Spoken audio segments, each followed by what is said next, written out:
this will be a whole new offering and probably tap into a market that Nike and other sports apparel companies really haven't before. You know what the contract is? I want to say it's $3 million a year for 8 to 10 years. It's almost $30 million, something like. The biggest shock here is that Nike is not only locking down Caitlin Clark with a rework deal, but they are also suing Adidas for trying to sneak in and interfere with their contract. The painful realization finally hit Nike, and they gave Adidas the finger. Leftists are idiots. Idiots. They're not about business. They're not about growing the WNBA. They're about diversity, equity, and inclusion.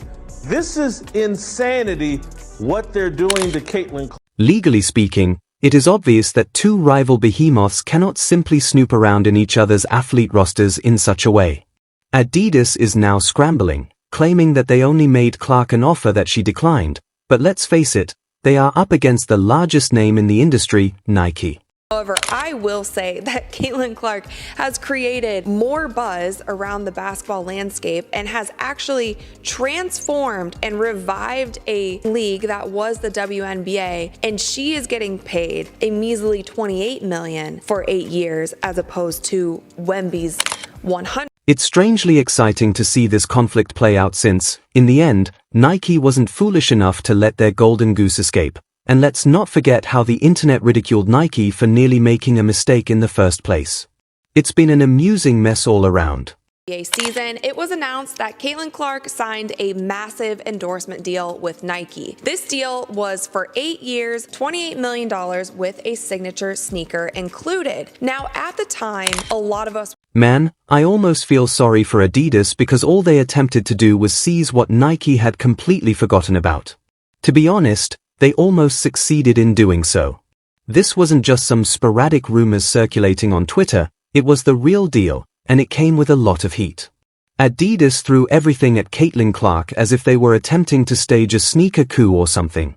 People were shocked because this wasn't just a casual deal, it was a full-blown takeover attempt. Recognized an opportunity and seized it while Nike was dozing off.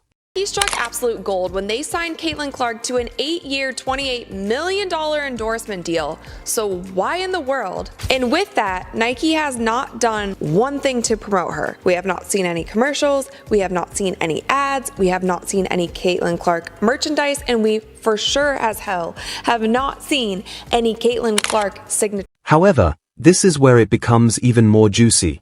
Nike already had Caitlin Clark locked in. But instead of treating her like the basketball goddess she is, they managed to screw everything up.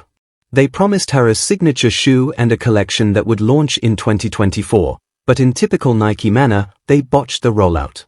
I not get a signature shoe from Caitlin until 2026 or 2027? I didn't mean for this video to turn into a rant, but this is just another example about how people have fumbled the gift that is. They postponed the release until 2026 or perhaps 2027. Which is more than simply a delay, it's a serious contract violation in large letters. How do you make a mistake? The commercials, the ads, the merch, like all of the things that she should have gotten during this rookie season. Nike hasn't produced one ad or commercial featuring Clark since she turned pro, and despite a signature shoe being part of Nike's agreement with Clark, based on conversations with people in the know, it indeed has something to do with the WNBA MVP and Nike athlete, Asia Wilson. But beyond Wilson, it's about the culture at the company that's more concerned with quelling noise rather than making it, as Nike once used to. According to insiders, Nike decided that a Wilson's shoe should be released first because she is the MVP and, let's just say, it doesn't have the drama attached to her name like Clark. That's the kind of thinking going on behind the scenes, playing it safe with Wilson while completely forgetting that Clark has an army of fans waiting to crash the internet for her shoe. If you're shocked, it's clear that Nike didn't make this decision based solely on merit or sales potential. She didn't have the same racial tensions associated with her name as Caitlin Clark. Take a moment to consider that. Because of a media-fueled narrative about playing it safe in the most absurd way imaginable, Nike believed it was a wise decision to push Clark's sneaker back despite her enormous fan base. Adidas, on the other hand, didn't stand by while Nike botched Caitlin Clark's shoe contract as soon as they noticed that Nike was taking too long. Adidas entered the market with ease and made Clark a huge offer that included more money and benefits, basically everything Nike ought to have done from the beginning, but didn't. Adidas recognized their fantastic chance and moved quickly. The best player in the WNBA? Yes. Is Caitlin Clark currently the face of the WNBA? Yes. Do I think if A'ja Wilson dropped a shoe and Caitlin Clark dropped a shoe today at the very same time, that Caitlin Clark would outsell A'ja's shoe by 100 times? Here's where Adidas truly shined. Whereas Nike was still mired in corporate red tape, they allowed Clark creative freedom over her own marketing campaign. Adidas went all out to give Clark the kind of freedom that athletes hardly ever get. It wasn't just about wearing shoes. Clark was given the freedom to create her own advertising campaigns, build her own brand, and communicate directly with her expanding fan base. Nike was completely unaware of it. Hype that Caitlin Clark had going into this season, we will not see that again. She came off of playing in a national championship game that had over 20 million people. Additionally, there is the chronology for shoe releases. Remember how Nike kept putting Clark's signature shoe farther and farther into the future, 2024, 2025, and possibly even 2026? Adidas wasn't playing that game. Instead, they promised her a quicker release date so her followers wouldn't have to wait a century to get their hands on her shoes. While Nike was still shuffling papers trying to figure out a launch strategy, Adidas realized that Clark's followers weren't going to wait around forever and were prepared to drop her shoe as soon as possible.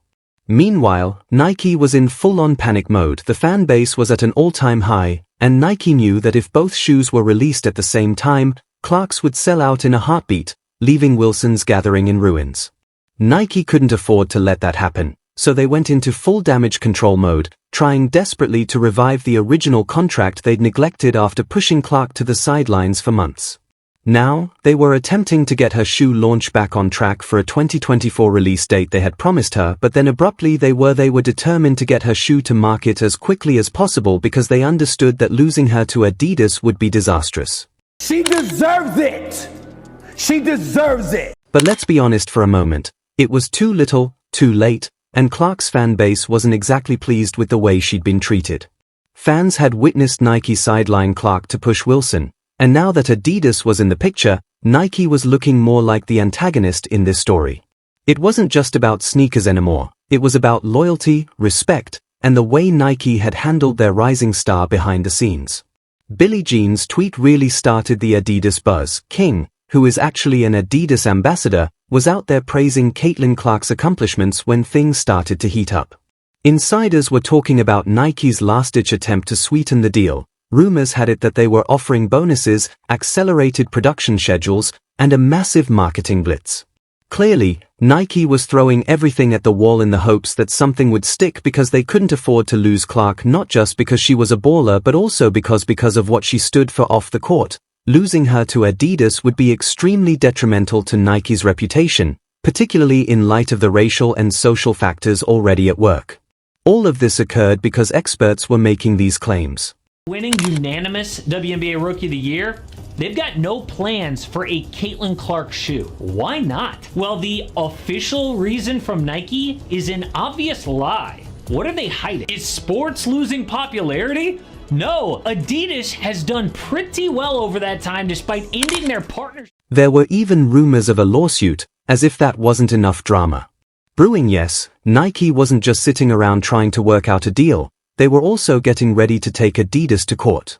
They were accusing Adidas of contract manipulation, essentially claiming that Adidas had broken certain clauses in Clark's original Nike contract.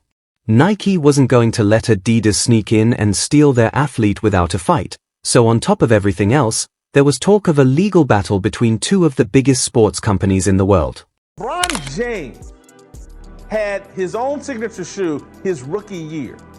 So 20 years ago, Nike was nimble enough and had enough vision to see that, hey, let's get LeBron's shoe out here. This guy's going to be a big deal. They can't do this for Caitlin Clark. This wasn't just about shoes anymore. It was a full-fledged corporate war.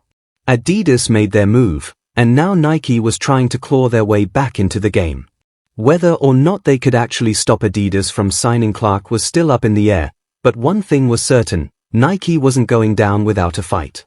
If you think it wasn't that big of a deal, you should know that these massive endorsement contracts aren't just casual agreements. Athletes aren't allowed to switch brands whenever they want, especially when an exclusivity clause is involved. I want to say it's $3 million a year for 8 to 10 years. It's almost $30 million. And guess what? Nike has a specific clause in Caitlin Clark's contract that clearly states that she cannot endorse any other brands, especially their biggest rival Adidas, while under contract. This is standard stuff, but Adidas seems to have decided to push their luck anyway, so what are they accused of? Nike isn't just making vague complaints here. Rumor has it that Adidas has been working behind the scenes trying to sweet-talk Clark into thinking she deserves more than Nike is offering. Although the sports war game is cutthroat, some whispers even speculate that Adidas may have offered her a few extra benefits to entice her. However, Nike claims Adidas went too far this time. A major endorsement deal with Adidas. This partnership is a game changer. It's a huge win for Clark and for women's basketball.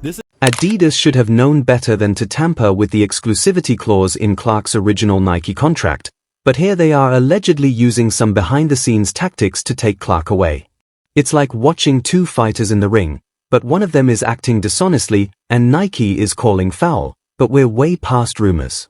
According to reports, Nike's legal team is currently actively preparing a case against Adidas, accusing them of contract tampering. If Nike proves this in court, it might have a significant impact on the sports business as a whole. World endorsement. Imagine two of the biggest companies suing one of the most attractive basketball players. It's going to get serious, and Caitlin Clark is right in the center.